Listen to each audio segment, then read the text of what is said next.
need to clean house. It is really going to be for your benefit to clean house with the WNBA. They continue to say they're so inclusive, but they're not inclusive. They're very exclusive. They ran that stuff like a members only club.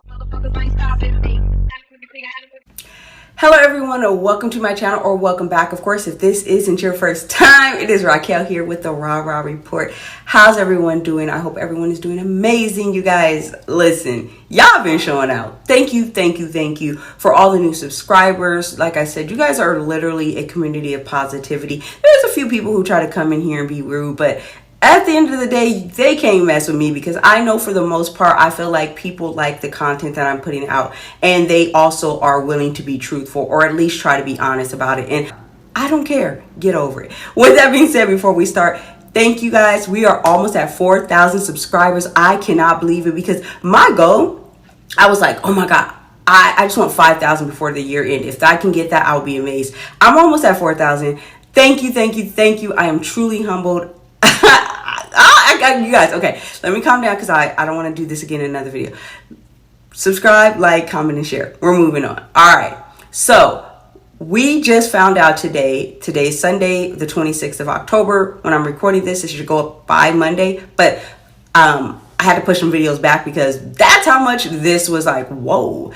Anyways, Christy Sides, the Fever's head coach, is gone. She is one of the 6 coaches already that have been fired from the WNBA so far this offseason. Now, you guys got to remember and keep in mind, the WNBA only has 12 teams. And of those 12 teams, they've already fired 6 head coaches. I don't know what's going on, except for I'm going to have my theory in this, and that's the point of this video. But one of the things I was surprised by was Christy Sides. I am a Caitlin Clark fan. Shocker. I know. What? Oh my God, yeah. So my thing is that I tweeted, and I basically was like, oh, they're taking Caitlin Clark's career very serious. And what I mean by that is that Christy Sides actually improved as the season went on, and in actuality, she did in fact get the Fever to the playoffs. The Fever went on an 8-game win streak, something like that. But I remember at the very beginning of the season, she was kind of seemingly holding Caitlin back. She was limiting her minutes, not necessarily limiting her minutes, but she was like limiting the actions. It was a lot going on. And the conclusion for even me and a lot of fans were just like, Christy Sides, like, you got, again, Caitlin Clark, young phenom. What are we doing? Use her properly. Let her do Caitlin. And when she was finally allowed to do Caitlin, you see what the Fever did. The Fever was doing what they were doing. Caitlin ended up, of course, being able to be the most assists in WNBA history, Rookie of the Year, first All-NBA team, WNBA team, sorry. She balled out. That's what happens when you let a player of her nature just kind of be able to be her nature. And also, of course, the team chemistry build where the team was ready for her. This isn't about a Caitlin video. It's about why I think Christy Sides was actually off. One of the things everybody kept saying is Stephanie White. Stephanie White is the Sun head coach. Listen, if you guys know anything, she was one of the only people who seemed to have brains enough to have handled the outside noise that was going on with the WNBA this season, with all of the new eyes on it. She was literally the only person who had the best thing to say. I'm going to insert the video so you guys can see. But yeah, I think it's you know, sport is a microcosm of life and of society. And I think right now, not right now, but we've seen a lot of racism, sexism, homophobia, transphobia throughout the course of our country. You know, sport is no exception, and it's unacceptable, to be quite honest. You know, I think the thing that frustrates me the most is that, you know, and is that I say we because, you know, I work in television as well, but we in the media have to do a better job of not allowing trolls in social media to become the story. And I feel like we have allowed trolls in social media to frame the narrative of what the story is. And it's unacceptable. It's unacceptable. And we have to do a better job. You know, I realize that, you know, everybody's job is predicated on on what's read, what's clicked on, what's whatever, what's watched. I understand that. But I also feel like we have a responsibility to be better when it comes to what we're representing, when it comes to, I don't want to say protecting, because these women don't need protected, but when it comes to making sure that the narrative is about what we do.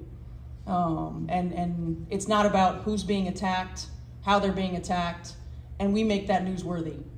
You know, I applaud our team for maintaining their professionalism. Not just our team; it's a lot of teams in our league. It's a lot of athletes, not just in our league, who get attacked like this. And so I applaud the professionalism.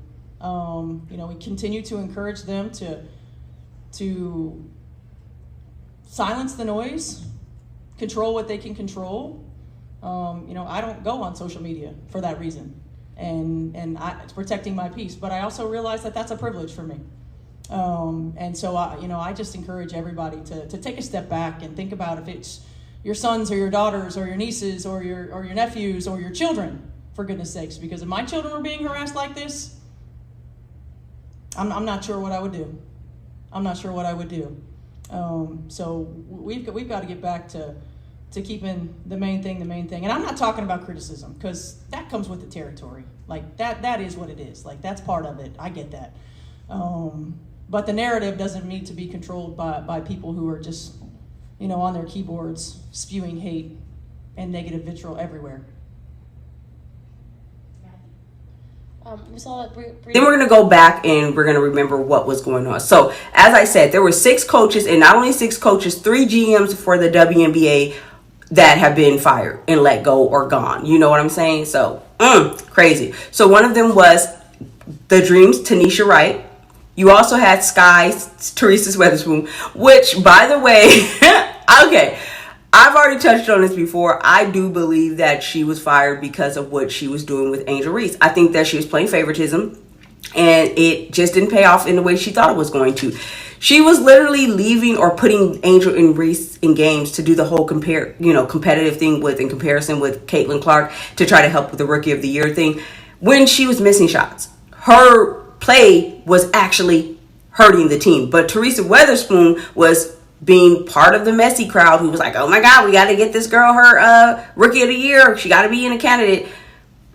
It was never close. I know a lot of people want to think it was because of Angel Reese winning the Rookie of the Month for June, which she very much deserved. Outside of that, y'all was lying to yourselves. But Teresa Weatherspoon, I hope Angel Reese put you on a play role, because you literally lost your job playing those silly games. You should have just stuck to what you knew, which was being a coach and being about the entire team. There was so much mess that was going on in the locker room for the Sky. Players requested trades. They got rid of Malberry because she didn't like what was going on. And common denominator, I'm not saying this on Angel Reese, but the person who was getting the favoritism, it seemed to me, was her.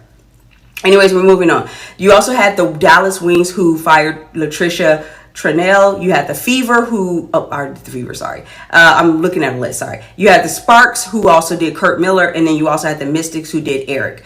So, listen, I don't mind them cleaning house, because everybody kept saying the product is so great and you just needed visibility. It's great. First and foremost, listen, as a coach, there should not be that many turnovers and missed layups in professional basketball.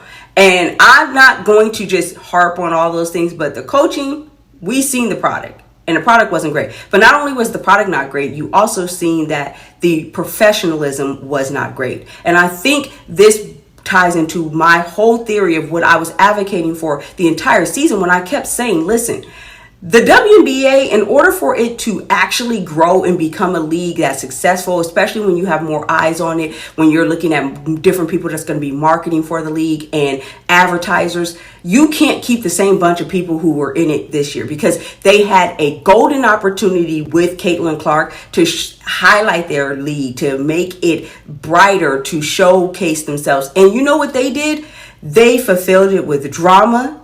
The coaches were unprofessional. The organizations were unprofessional. The players were unprofessional. The media was unprofessional. I had already said, clean house. You need to clean house. It is really going to be for your benefit to clean house with the WNBA. They continue to say they're so inclusive, but they're not inclusive. They're very exclusive. They ran that stuff like a members only club. And then when you weren't part of certain members and you didn't meet their criteria, they did what they did to Caitlin, who, by the way, stopped acknowledging the WNBA because she realized and recognized the treatment she was receiving from almost every level. It was disgusting. It was not worth it. With that being said, now that you got rid of some of the coaches, and then there was also 3 GMs, you had the Mystics GM, you had the Aces GM, which seen that coming. Dearica Hamby was like, boot it, get out of here. Enemies was dropping one by one.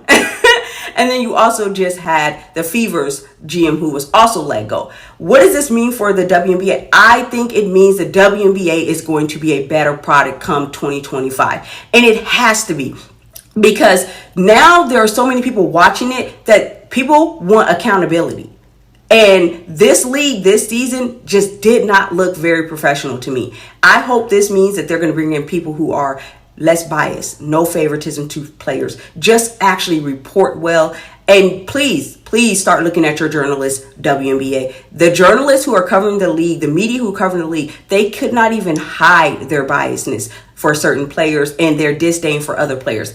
I still do not understand what Caitlin did to all of them to make them treat her the way they did. For the most part, they were not welcoming. The entire league just was not welcoming. And there's somebody who's on a higher up who's like, yeah, this isn't what we should be doing. The newer fans were basically pushed out by the older fans. You had so many people and the players complaining constantly, oh, we didn't get in. It's like you guys were literally focused on trolls more than you focused on growing your game. Make it make sense. Meanwhile, the person who was the topic of every subject was the most person who did not speak out and just played ball. Again, that was Caitlin Clark, as we all know. With that being said, these are my takes. The WNBA needs to continue to clean house. Keep on. Starting from the top up. Commissioner, you already starting with the coaches. You need to look at some of those people. Also, more GMs running the organizations. You need to also start looking at the media and making these people accountable. And plus the officiating.